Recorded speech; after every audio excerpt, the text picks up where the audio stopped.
ಕೊನೆಗೂ ಇಂಡಿಯಾ ಗೆದ್ದೇ ಬಿಡ್ತು ಗುರು. ಗೆದ್ಬಿಟ್ಟು ಸೆಮೀಸ್ಗೆ ಹೋಗಿ ಕೂಡ ಆಗೋಯ್ತು. ಇನ್ನ ಎರಡು ಹೆಜ್ಜೆ. ಈ 2 ಹೆಜ್ಜೆ ಎಂಥದಂದ್ರೆ ಸೆಮೀಸಲ್ಲಿ ಒಂದು ಸೆಮಿಫೈನಲ್ಲು ಮತ್ತು ಇನ್ನೊಂದು ಫೈನಲ್ಲು. ಈ 2 ಮ್ಯಾಚ್ ಸತತವಾಗಿ ನಮ್ಮ ಭಾರತ ಏನಾದರೂ ಗೆದ್ರೆ ಈ ಸತಿನ T20 ವರ್ಲ್ಡ್ ಕಪ್ ನಮ್ಮ ಭಾರತದ ಗುರು, ನಮ್ಮ ಇಂಡಿಯಾದು. Congratulation brother, congratulation. Okay, hi hello ನಮಸ್ಕಾರ ಗುರು. ಮತ್ತೊಮ್ಮೆ welcome to my YouTube channel. ಸ್ವಾಗತಂ ಸುಸ್ವಾಗತಂ. ನಮ್ಮ ಭಾರತ ಈ T20 ವರ್ಲ್ಡ್ ಕಪ್ ಎತ್ತಕ್ಕೆ ಇನ್ನ 2 ಮ್ಯಾಚ್. ಈ 2 ಮ್ಯಾಚ್ ನಾವೇನಾದ್ರೂ ಇಂಡಿಯಾ ಗೆದ್ರೆ ಸೀದಾ T20 ಕಪ್ ನಮ್ಮ ಭಾರತಕ್ಕೆ ಗುರು. ಓಕೆ, ನಿನ್ನೆ ನಾಕ್ಔಟ್ ಮ್ಯಾಚ್ ಆಗಿತ್ತು ನಮ್ಮ ಇಂಡಿಯಾಗೂ ಹಾಗೂ ವೆಸ್ಟ್ ಇಂಡೀಸ್ಗೂ. ಇಂಡಿಯಾ ಗೆದ್ರೆ ಇಂಡಿಯಾ ಸೆಮೀಸಿಗೆ ಬರ್ತಿತ್ತು, ವೆಸ್ಟ್ ಇಂಡೀಸ್ ಗೆದ್ದರೆ ವೆಸ್ಟ್ ಇಂಡೀಸ್ ಸೆಮೀಸಿಗೆ ಬರ್ತಿತ್ತು. ಈ 2 ಪಂದ್ಯಗಳ ನಡುವೆ ನೆನ್ನೆ ಮ್ಯಾಚ್ ಇತ್ತು. ಈ ಮ್ಯಾಚ್ ಅಲ್ಲಿ ನಮ್ಮ ಭಾರತ ಭರ್ಜರಿಯಾಗಿ ಗೆದ್ದಿದೆ ಗುರು. ಇದು ಆಕ್ಚುಲಿ ಚೆನ್ನಾಗಿರೋದು. ಈ ವಿಷಯ ಆಲ್ರೆಡಿ ನಿಮ್ಗೆಲ್ಲರಿಗೂ ಗೊತ್ತಿದೆ. ನಿನ್ನೆ ನಮ್ಮ ಭಾರತ ಗೆದ್ದಿರೋ ವಿಷಯ. ಗೆಲ್ಸಿದ್ ಯಾರು? ಸಂಜು ಸ್ಯಾಮ್ಸನ್ 50 ಬಾಲ್ಗೆ 97 ರನ್ ಹೊಡೆದು ಸಿಂಗಲ್ ಹ್ಯಾಂಡೆಡ್ ಆಗಿ ನನ್ನ ಬೆಂಕಿ ತರ ಬ್ಯಾಟಿಂಗ್ ಆಡ್ಕೊಂಡು ಮ್ಯಾಚ್ ನ ಗೆಲ್ಸ್ಕೊಟ್ರು ಗುರು ನಮ್ಮ ಸಂಜು ಸ್ಯಾಮ್ಸನ್ ಅವರು.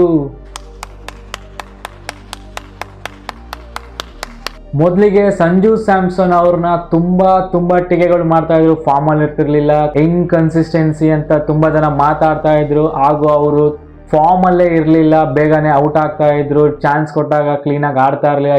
ಎಲ್ಲೋ ಒಂದ್ ಕಡೆ ಅವ್ರು ಎಡುತ್ತಾ ಇದ್ರು. ತಿರ್ಗಾ ಮತ್ತೆ ಇಂಡಿಯಾ ಟೀಮ್ಗೆ ಸೆಲೆಕ್ಟ್ ಆಗ್ತಾ ಇದ್ರು, ಮತ್ತೆ ಅವ್ರು ಆಡ್ತಾ ಇರಲಿಲ್ಲ, ಮತ್ತೆ ಡ್ರಾಪ್ ಆಗ್ತಾ ಇದ್ರು, ಮತ್ತೆ ಸೆಲೆಕ್ಟ್ ಆಗ್ತಾ ಇದ್ರು, ಮತ್ತೆ ಡ್ರಾಪ್ ಆಗ್ತಾ ಇತ್ತು. ಇದೇ ತರ ಸಂಜು ಸ್ಯಾಮ್ಸನ್ ಅವ್ರಿಗೆ ಕಂಟಿನ್ಯೂಸ್ ಆಗಿ ಆಗ್ತಾನೆ ಇತ್ತು. ಆದ್ರೆ ನಿನ್ನೆ ಮ್ಯಾಚ್ ಅಲ್ಲಿ ಸಂಜು ಸ್ಯಾಮ್ಸನ್ ಅವರು 50 ಬಾಲ್ಗೆ 97 ರನ್ ಹೊಡೆದು ನಮ್ ಇಂಡಿಯಾ ಸೆಮೀಸ್ಗೆ ಹೋಗೋಕೆ ತುಂಬಾನೇ ಹೆಲ್ಪ್ ಮಾಡಿದಾರೆ ಗುರು. ಹೊಡೆದು ನಮ್ಮ ಭಾರತ ನಿನ್ನೆ ಏನ್ ಗೆದ್ದಿದೆಯೋ ಅದಕ್ಕೆ ಕಾರಣನೇ ಸಂಜು ಸ್ಯಾಮ್ಸನ್ ಅಂತ ಹೇಳಿದ್ರೆ ತಪ್ಪಾಗಲಾರದು. ಓಕೆ, ನಿನ್ನೆ ಮ್ಯಾಚ್ ಹೈಲೈಟ್ಸ್ ಬಗ್ಗೆ ಮಾತಾಡೋಣ. ಮೊದಲಿಗೆ ವೆಸ್ಟ್ ಇಂಡೀಸ್ ಅವರು 195 ರನ್ ಹೊಡೆದು ನಮ್ಮ ಇಂಡಿಯಾಗೆ 196 ರನ್ ಟಾರ್ಗೆಟ್ ಕೊಡ್ತಾರೆ. 196 ಟಾರ್ಗೆಟ್ ಅನ್ನ ನಮ್ಮ ಸಂಜು ಸ್ಯಾಮ್ಸನ್ ಅವರು 50 ಬಾಲ್ಗೆ 97 ರನ್ ಹೊಡೆದು ಮೇಲ್ಗೈ ಅವರು ಸಾಗಿಸ್ತಾರೆ. ಓಪನರ್ಸ್ ಆಗಿ ಬಂದ ಅಭಿಷೇಕ್ ಶರ್ಮಾ ಅವರು 11 ಬಾಲ್ಗೆ 10 ರನ್ ಹೊಡೆದು ಔಟ್ ಆಗ್ತಾರೆ. ಸಂಜು ಸ್ಯಾಮ್ಸನ್ ಅವರು 50 ಬಾಲ್ಗೆ 97 ರನ್ ಹೊಡೆದು ಕೊನೆವರೆಗೂ ನಾಟ್ ಔಟ್ ಬ್ಯಾಟ್ಸ್ಮನ್ ಆಗಿ ಉಳ್ಕೊಂಡು ನಮ್ಮ ಭಾರತನ ಗೆಲ್ಲಿಸ್ತಾರೆ. ಒನ್ ಡೌನ್ ಆಗಿ ಇಶಾನ್ ಕಿಶನ್ ಅವ್ರು ಬರ್ತಾರೆ. 6 ಬಾಲ್ಗೆ 10 ರನ್ ಅನ್ನ ಹೊಡೆದು ಇವರು ಔಟ್ ಆಗ್ತಾರೆ. ನೆಕ್ಸ್ಟ್ ಸೂರ್ಯಕುಮಾರ್ ಯಾದವ್ ಅವ್ರು ಬರ್ತಾರೆ. 16 ಬಾಲ್ಗೆ 18 ರನ್ ಹೊಡೆದು ಇವರು ಕೂಡ ನಿನ್ನೆ ಔಟ್ ಆಗ್ತಾರೆ. ಹೇಳ್ಕೊಳ್ಳೋ ರೀತಿ ಕಡೆಯಿಂದ ಪರ್ಫಾರ್ಮೆನ್ಸ್ ನಿನ್ನೆ ಬರಲಿಲ್ಲ. ನೆಕ್ಸ್ಟ್ ತಿಲಕ್ ವರ್ಮಾ ಅವ್ರು ಬರ್ತಾರೆ. 15 ಬಾಲ್ಗೆ 27 ರನ್ ಅನ್ನ ಇವರು ಹೊಡೆದು ಒಂದು ಬ್ಯಾಡ್ ಲಕ್ ಇಂದ ಇವರು ಕೂಡ ಕ್ಯಾಚ್ ಔಟ್ ಆಗ್ತಾರೆ. ನೆಕ್ಸ್ಟ್ ಹಾರ್ದಿಕ್ ಪಾಂಡ್ಯ ಅವ್ರು ಬರ್ತಾರೆ. ಇವರು ಕೂಡ 14 ಬಾಲ್ಗೆ 17 ರನ್ ಅನ್ನ ಹೊಡೆದು ಇವರು ಕೂಡ ಔಟ್ ಆಗ್ತಾರೆ. ಅದು ಇವ್ರು ಔಟ್ ಆದಾಗ ಅಂತೂ ಎಲ್ಲೋ ಒಂದ್ ಕಡೆ ಭಯ ಉಟ್ಕೊಂತು ಎಷ್ಟೋ ಇಂಡಿಯನ್ ಫ್ಯಾನ್ಸ್ಗೆ. ಇವರಿದ್ರೆ ಏನೋ ಒಂಥರ ನಂಬಿಕೆ, ಪವರ್ ಹಿಟ್ಟರ್ಸು. ಬೇಕಾದ ಟೈಮಲ್ಲಿ ಡೆತ್ ಓವರ್ಸ್ ಅಲ್ಲಿ ಲೀಲಾ ಜಾಲವಾಗಿ ಬೌಂಡ್ರೀಸ್ ಹೊಡಿತಾರೆ ಅಂದ್ಬಿಟ್ಟು ಇವ್ರ ಮೇಲೆ ತುಂಬಾ ಜನ ಇಂಡಿಯನ್ ಫ್ಯಾನ್ಸ್ ನಂಬಿಕೆ ಇಟ್ಟಿದ್ರು. ಬಟ್ ನಿನ್ನೆ ಎಲ್ಲೋ ಒಂದು ಬ್ಯಾಡ್ ಲಕ್ ಇಂತ ಮಿಸ್ ಆಗಿ ಎಡ್ಜ್ ಆಗಿ ಔಟ್ ಆಗ್ತಾರೆ, ಕ್ಯಾಚ್ ಔಟ್ ಆಗ್ತಾರೆ. ನೆಕ್ಸ್ಟ್ ಹಾರ್ದಿಕ್ ಪಾಂಡ್ಯ ಔಟ್ ಆದ ನಂತರ ನೆಕ್ಸ್ಟ್ ಬರೋದು ಶಿವಮ್ ದುಬೆ ಅವರು ನಿನ್ನೆ 19ನೇ ಓವರ್ ಅಲ್ಲಿ ಬ್ಯಾಕ್ ಟು ಬ್ಯಾಕ್ 4 ಹೊಡಿತಾರೆ. ಮೊದಲನೇ ಬಾಲ್ ಡಾಟ್ ಆಗತ್ತೆ, 2ನೇ ಬಾಲ್ ಬೌಂಡ್ರಿ ಹೊಡಿತಾರೆ, ತಿರ್ಗಾ 3ನೇ ಬಾಲ್ ಡಾಟ್ ಆಗತ್ತೆ, ತಿರ್ಗಾ 4ನೇ ಬಾಲ್ ಬೌಂಡ್ರಿ ಹೊಡಿತಾರೆ. 4 ಬಾಲ್ಗೆ 8 ರನ್ ಅನ್ನ ಹೊಡೆದು ಎಲ್ಲೋ ಒಂದ್ ಕಡೆ ಇಂಡಿಯನ್ ಪ್ರೆಷರ್ ನ ಸ್ವಲ್ಪ ಕಮ್ಮಿ ಮಾಡ್ತಾರೆ. ಕೊನೆ ಓವರ್ ಅಲ್ಲಿ 6 ಬಾಲ್ಗೆ 7 ರನ್ ಬೇಕಾಗಿರುತ್ತೆ. ಸಂಜು ಸ್ಯಾಮ್ಸನ್ ಅವರು ಸ್ಟ್ರೈಕ್ ಅಲ್ಲಿ ಇರ್ತಾರೆ. ಮೊದಲನೇ ಬಾಲೆ 6 ಹೊಡೆದು ಬಿಡ್ತಾರೆ ಗುರು.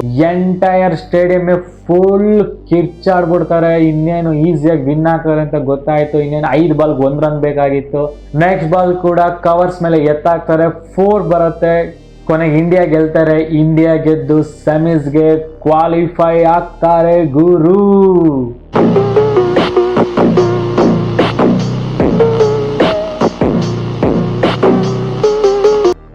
ಇದಾಗಿತ್ತು ನನ್ನೆ ಮ್ಯಾಚ್ ನ ಹೈಲೈಟ್ಸ್.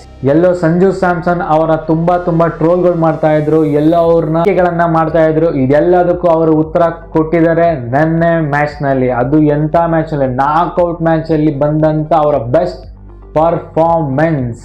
ನಿನ್ನೆ ಅವ್ರು ಆಡುವ ಮೂಲಕ 50 ಬಾಲ್ಗೆ 97 ರನ್ ಅನ್ನು ಹೊಡೆದು ಈಗ ಅವರು ಪ್ಲೇಯಿಂಗ್ 11 ಅಲ್ಲಿ ಅವರ ಸ್ಥಾನ ಅವರು ದೃಢಪಡಿಸಿಕೊಂಡಿದ್ದಾರೆ.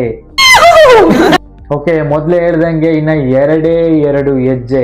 ನೆಕ್ಸ್ಟ್ ಮ್ಯಾಚ್ ಇರುತ್ತೆ ಇಂಗ್ಲೆಂಡ್ ಮೇಲೆ. ಇಂಗ್ಲೆಂಡ್ ಮೇಲೆ ಗೆದ್ರೆ ಸೀದಾ ಫೈನಲ್ಗೆ ಒಂದ ಸೌತ್ ಆಫ್ರಿಕಾ ಮೇಲೆ ಇರುತ್ತೆ, ಇಲ್ಲ ಅಂದ್ರೆ ನ್ಯೂಜಿಲೆಂಡ್ ಮೇಲೆ ಇರುತ್ತೆ. ಯಾಕಂದ್ರೆ ಫಸ್ಟ್ ಸೆಮೀಸ್ ಮ್ಯಾಚ್ ನಮ್ಮ ಇಂಡಿಯಾ ಹಾಗೂ ಇಂಗ್ಲೆಂಡ್ ನಡುವೆ ಇರುತ್ತೆ.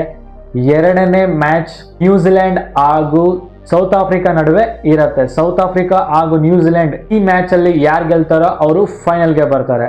ನಮ್ಮ ಇಂಡಿಯಾ ಏನಾದ್ರೂ ನೆಕ್ಸ್ಟ್ ಇಂಗ್ಲೆಂಡ್ ಮೇಲೆ ಗೆದ್ರೆ ಫೈನಲ್ಗೆ ಹೋಗುತ್ತೆ, ಹಾಗೂ ಅಲ್ಲಿ ನ್ಯೂಜಿಲೆಂಡ್ ಅಥವಾ ಸೌತ್ ಆಫ್ರಿಕಾ ಟೀಮ್ ಮೇಲೆ ಫೈನಲ್ ಇರುತ್ತೆ. ಆ ಫೈನಲ್ ಕೂಡ ನಮ್ಮ ಇಂಡಿಯಾ ಗೆದ್ರೆ ತಗೊಳ್ಳಿ ಇನ್ನೊಂದು T20 world cup, back to back T20 world cup ನಮ್ಮ ಇಂಡಿಯಾಗೆ ಸಿಗತ್ತೆ.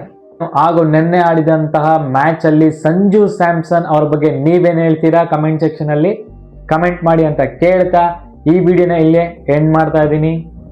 ಇಷ್ಟು ಹೇಳಕ್ ಇಷ್ಟಪಡ್ತೀನಿ. ಓಕೆ ಫ್ರೆಂಡ್, ಬಾಯ್. ನಾನೊಬ್ಬ ನ್ಯೂ ಯೂಟ್ಯೂಬರ್ ಆಗಿರೋ ಅಂತ ಸಪೋರ್ಟ್ ಮಾಡಿ, ಸಬ್ಸ್ಕ್ರೈಬ್ ಮಾಡಿ ಅಂತ ಕೇಳ್ತೀನಿ. ಹಾಗೂ ಇದೇ ರೀತಿಯ ಕ್ರಿಕೆಟ್ ಅಪ್ಡೇಟ್ಸ್ನ ನನ್ನ ಚಾನಲ್ ನಾನು ಪೋಸ್ಟ್ ಮಾಡ್ತಾನೆ ಇರ್ತೀನಿ. ಲೈಕ್ ಮಾಡಿ, ಶೇರ್ ಮಾಡಿ, ಸಬ್ಸ್ಕ್ರೈಬ್ ಮಾಡಿ.